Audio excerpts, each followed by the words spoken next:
Hello and welcome to VOIN. If you'd like to check out the game, there is a link in the description. This is a brutal hack and slash RPG, and it has an extremely cool, very weighty feeling combat system. You're going to get to see exactly what I'm talking about here. This was my other save. We're just going to start a new game just so that I can show you absolutely everything from the beginning.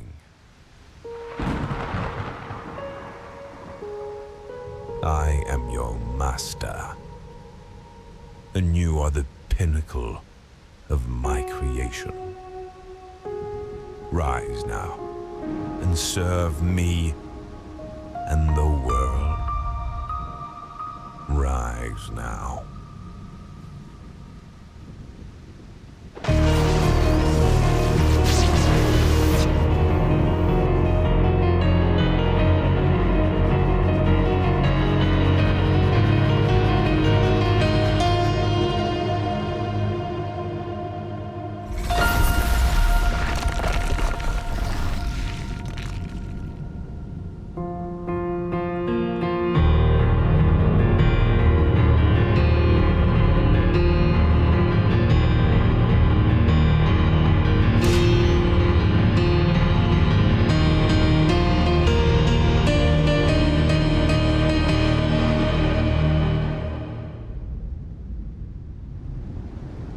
Alright, so here we go. So this is VOIN. We are in a wonderful traversal mode right now. There are two modes that you're going to be playing in most of the time. You have a traversal mode, which is all to do with platforming and being able to use super dash and things like that, like I did just here. And yeah, well, you'll see. Basically, as you get more powerful, you're going to be able to move faster and faster and hit harder and harder, and there are so many customizations that you're going to be able to see as well. And as you see here, we do have some enemies. Yes, we have some enemies, so let's just slay them as best as we can. Bear in mind, I am going to be using mostly light attacks, well, actually heavy attacks held down here, because heavy attacks actually kill these instantaneously. If you aim for their heads, of course. Funnily enough, this game has some of the best damage modeling that I've seen. There's a very well-known game in the sort of hack and slash genre by the name of Dark Tide. If you can even, I guess you can kind of call it. You can kind of call it hack and slash, right? And Dark Tide has probably the best damage modeling, but that is a huge team as far as I'm aware. I don't know how many people Fat Shark have, but all I'm saying is, this game that I'm playing right now, VOIN, this was made by one person. This was made by one person, and you're going to get to see exactly the reason why that is actually super impressive. And you see here, there is no fall damage. Landing from a sufficient height will cause a lightning strike. Everything in this game, and I'm going to say it right now, everything in this game is geared towards style. Everything looks so cool. I don't know. Everything looks so cool. And as you can see, look at that. I just did a massive jump there, and a lightning strike afflicted all of the enemies around me and basically just killed them all.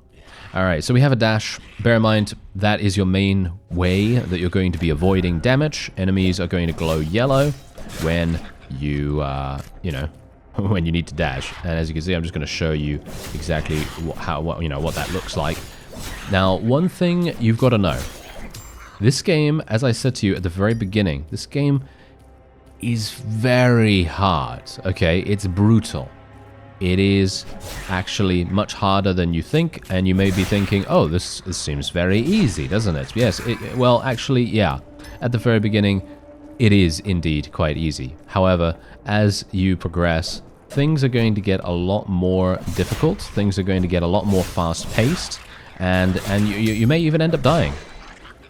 And I think there is a demo available. So, if you go through the link in the description, you can see whether there's a demo available. I think there is, because I do believe it is a part of Steam Next Fest. And I'd highly recommend checking it out. Really, it is one of those games. If you are a fan of hack and slash, or a fan of Souls-likes, because this is kind of like a Souls-like as well.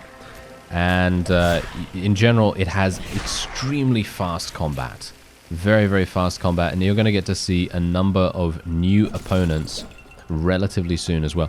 And as you see here, restore heart charges by hitting enemies. Heavy attacks restore more.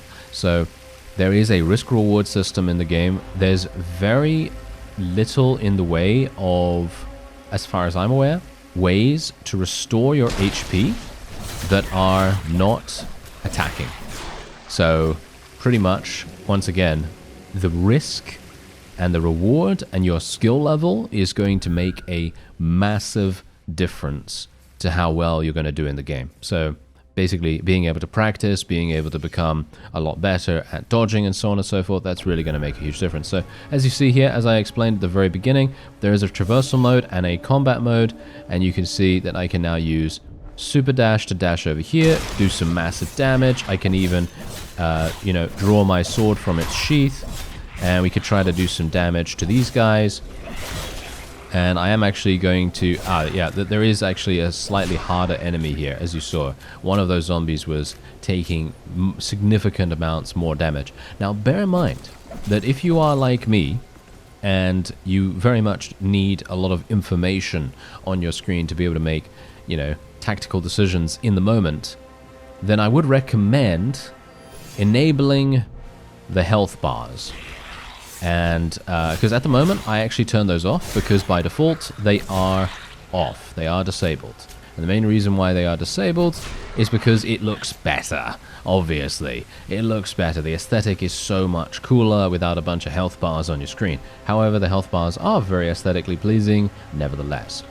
But as a result of, you know, me telling you that already, and by the way, yeah, you do have knockbacks available as well. So you can see here that when you hold your heavy attacks, you can spend knockback charges to stagger or enemies hit. So what I'm actually going to do is I'm going to just show you the fact that we are going to be putting these health bars on. I'm just going to turn those on. There we go.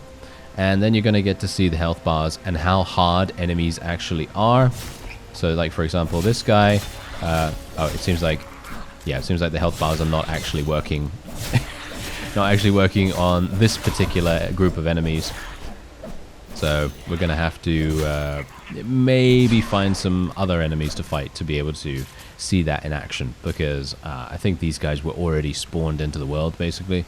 Or should we say already rendered by the game. And that probably didn't do me any favors. But if we can't see the health bar, then we're just going to have to play even better, you know? It's just going to be, you know, one of those moments. Okay, oh, there we go. Nice damage. There's the health bars. Okay, so they're actually working. These guys are massive, by the way. These guys are really, really big, and I'm hopeful that I won't be dying too hard here. There we go. Okay, yeah, it's nice. Oh, no. Oh, I actually took damage at the very end there. All right, well, never mind. And as you see, my health is actually on the left side of the screen. I have 4 little orbs of health. And you see that one attack from one of these slightly larger enemies removed one of the orbs instantaneously. So yes, big deal, isn't it? Yes, a big deal is getting hit. Okay, so here's the Master's Gift. We're going to be gaining Runes of the Gathering Storm. This is one of our first customizations. So this is our main equipment menu. There's also powers that we're going to be equipping as well, but you're going to get to see what they are sometime later. So anyway, 3 runes. Performing Runic Strike with all runes charged triggers a chain lightning, dealing 30% of my physical damage as lightning damage. And the influx +1, increased damage dealt by 8% for 6 seconds after using a power, and this stacks. So there is an inherent synergy to a lot of your abilities, and you know, it's very much worth it exploring that, trying to make the most of it, because as I say to you, this game is actually pretty difficult. At least for me, I think it's pretty difficult. But whatever the case, I just want to touch upon the fact that we have corrupted items, because you may be wondering, why are you not equipping these really, really good items? Well, it's because I can't really. Because you see here, the weakness is slowly enshrouding me. This thing needs to be cleansed. So, in other words, if I were to, you know, reach a hub area or something like that, it's really going to make a huge difference. Now, we're just going to kill the ice wall, and then that's going to lower the door, because I had the ability to use Runic Strike there. But, yes, anyway, as I said, We need to reach some sort of location to be able to make our corrupted items no longer corrupted. And hopefully we will be able to do that. And hopefully I'm not going to get absolutely murdered by these wonderfully fast individuals. There we go. Okay, thankfully not.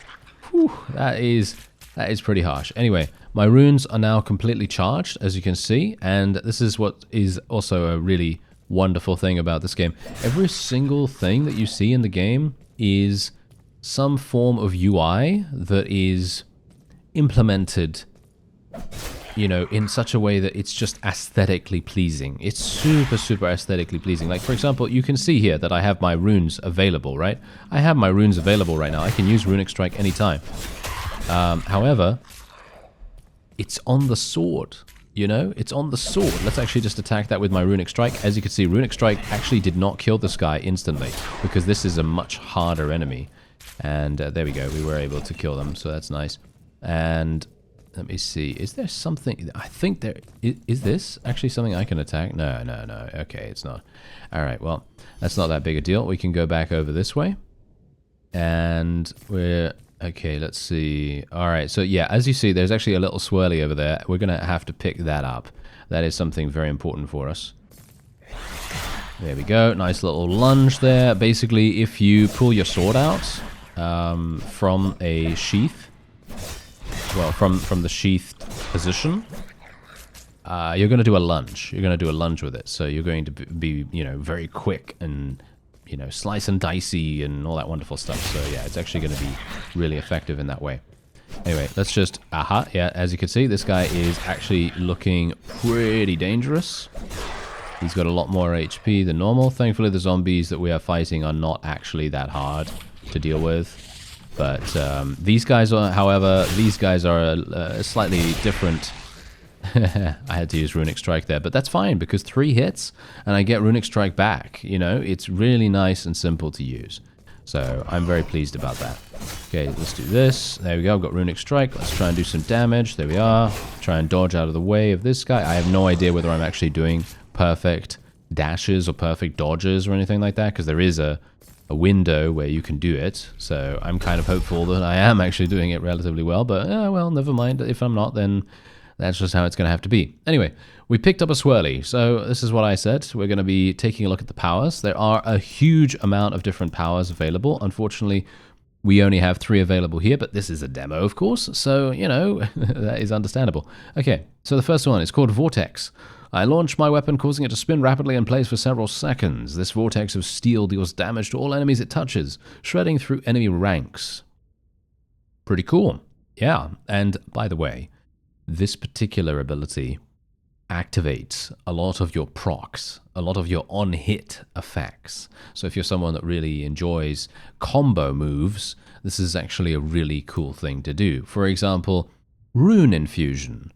The surrounding magic energizes all runes on my weapon. This enchantment temporarily makes the weapon strike with accelerated, electrifying blows.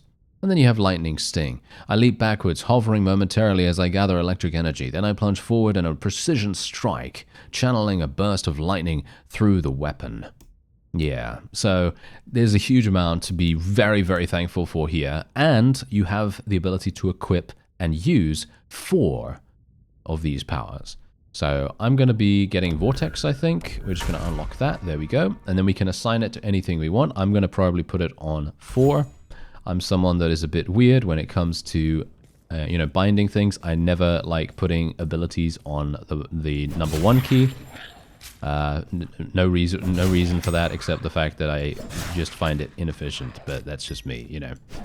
Don't worry about it, you know. Don't worry. It's just MMORPG things. Anyway, so we are actually doing pretty well here, and I will hopefully be able to test out my new ability relatively soon. And my Runic Strike is now ready because I am obviously prepared. And we're just going to go through the ice wall. There we are. Okay, so I'm just going to use this. And as you can see, boom, look at that. Did massive damage. Now, obviously, there is a cooldown. And I'm not sure, do kills actually? No, kills do not reduce the cooldown. So that's good to know. And I don't think there's anything for me to do here. No. Okay, so we can just make our way over in this direction. Just going to switch to traversal mode. as you can see. You can also double jump in this game, so there's a lot of really nice freedom. It feels, you know, very free for you to move around and everything. And one thing to bear in mind, by the way, this is a pretty big thing. We are an extremely low level at the moment. Just bear that in mind. And it's just teaching us about the lunge attack right now. So as you can see, boom, there's the lunge attack. You know, you can do that anytime you want, of course. But yeah, anyway, as I said,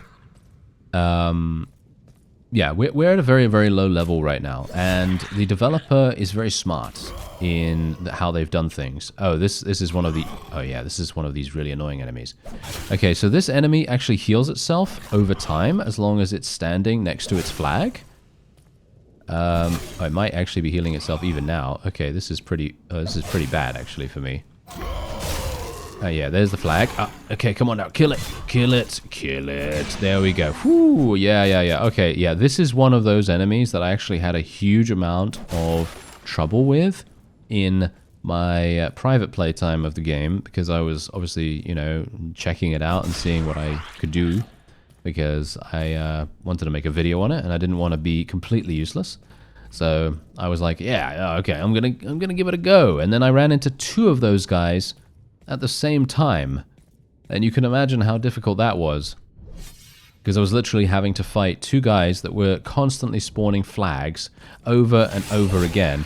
And I gotta say, obviously, there are moments where I just go, oh no, that's really bad, you know, that's a really bad situation to be in, isn't it? So yeah, I didn't have a particularly good time with those two guys, but I did eventually kill them. It just took me a long time.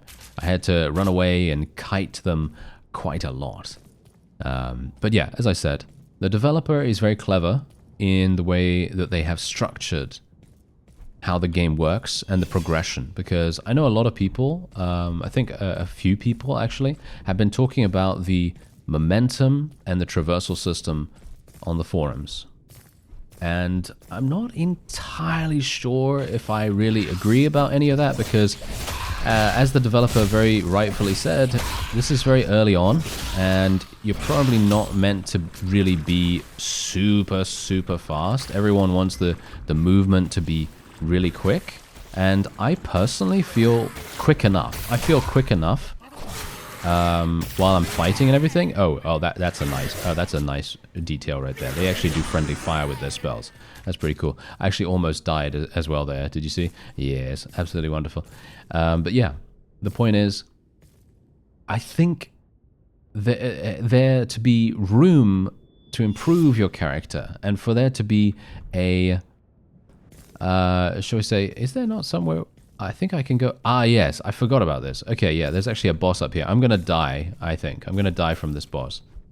I'm pretty sure. I'm very, very bad at traversal in this game.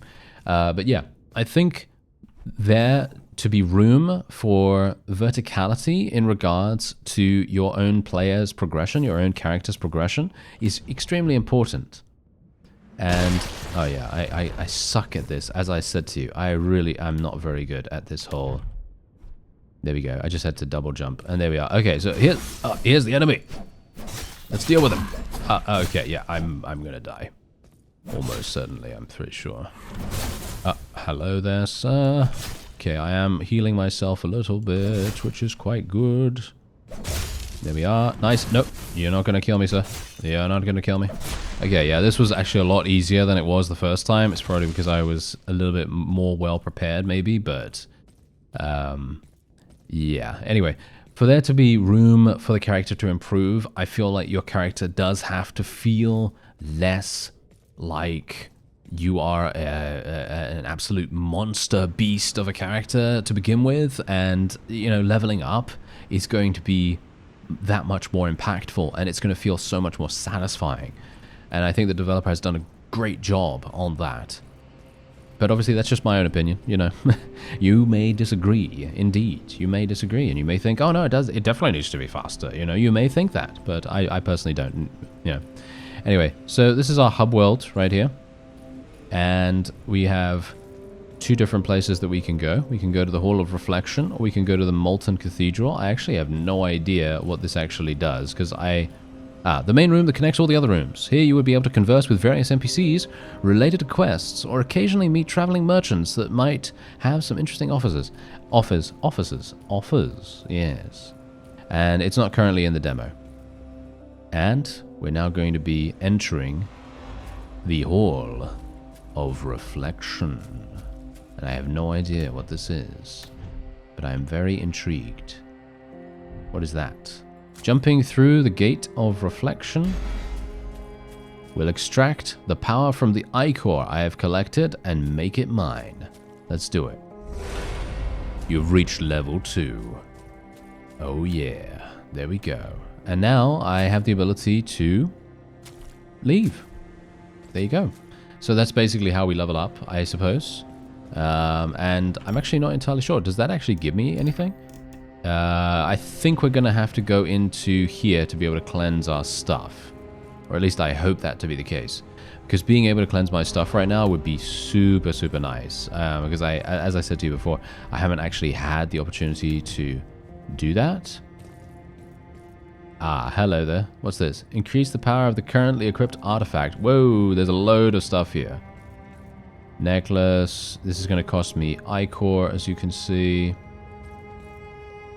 Increase the power of the... Yeah, okay, so basically this is just buffing all of your items, upgrading all of your items. Cleanses all corrupted equipment. There we go. So that's exactly what we're going to do. Boom!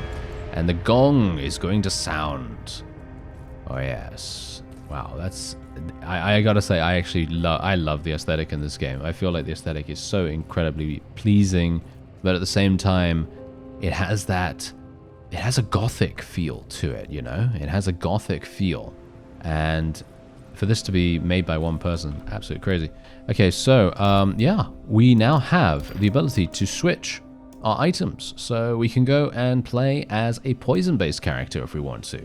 We can do this. Each hit has a chance from 1 to 3%, depending on the target's remaining health, to instantly kill him. If the target is particularly strong, this effect instead reduces its health by 5%. So obviously preventing insta-kills, which is absolutely fine. And then we have Crusher here. Every 6 hit is a guaranteed critical that is 1.5 times more powerful than usual. Critical strikes apply 1.5 stacks of weakened.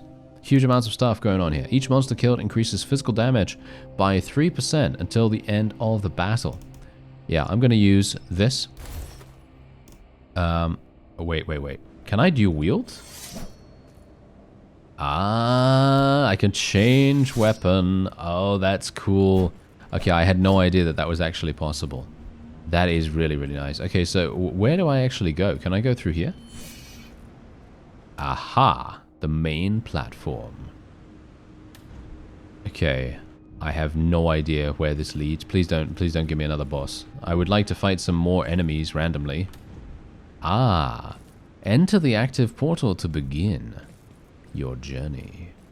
Okay, quantity level 2 affects the number of enemies, quantity level 1. Okay, so in other words, woo, there's actually a lot of levels. There is a lot of levels for you to be able to explore here. Alright, so let me just equip my ring. Perfect Dash conjures my illusory copy that slashes a random monster nearby, dealing 50% of my physical damage as lightning damage. That's pretty amazing. I like that. Let's see, what else do I have available here? I have runes, I have this, which has 4 charges. What else do I have? No necklaces. I do have an artifact. On hit, there is a 10% chance to peel off some ichor if the target is an Otvrat. I have no idea what that is, but I guess it's good because I don't have anything else. So let's... Oh, I see. I can actually choose. Okay, enter the active portal to begin your journey. Where is the active portal? Is it here? Yeah, this one? This one's glowing, so it must be this one.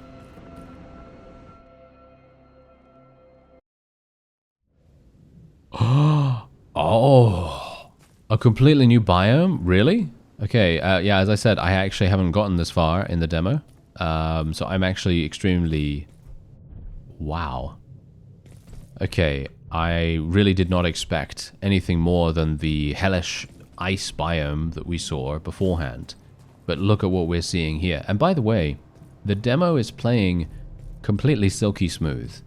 It is very, very silky smooth. I am not having any kind of, you know, frame issues or anything like that. And usually I wouldn't expect it to be super insanely optimized, because obviously it's a demo, you know, I'm not expecting that, but yeah, they really have done a great job.